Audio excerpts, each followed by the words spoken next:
Ayollarimiz turmush o'rtog'iga nima sovg'a qilishni bilmaydiganlar, iltimos bo'ldi, naski tugadi. Naski temasi, mana shuni sovg'a qilsanglar bo'ladi. Ularda Ha, chetda. xorlang.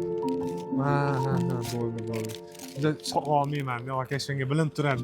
Xotin sovg'a qilib tursin emasmi? Shu narsalar odamni uyaltirmay.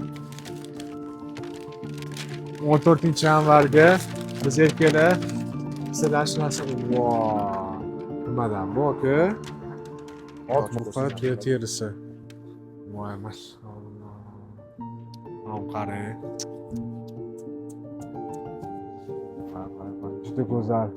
Dunyo bo'yicha yagona nusxada bo'lar ekan, qaranglar. Mana shu sovg'a qildim. Nafaqat 14-yanvarga, просто men buni onamga ham sovg'a qilaman, birinchi o'rinda. Xudo xolisa. Agar sizlarga mana shunaqa joynamoz kerak bo'lsa, juda chiroyli, yagona, albatta Al-Fajrga murojaat qilinglar. Telefon raqamlari ham pastda qoldirgan bo'ladi. Bizlar nomimizdan chiqsa qanaqadir chegirma qilib berasizlar? Albatta aka. Albatta, mana shu gaplarni eslab qolinglar, chegirma ham qilib berishadi. Xudo xolisa. Al-Fajr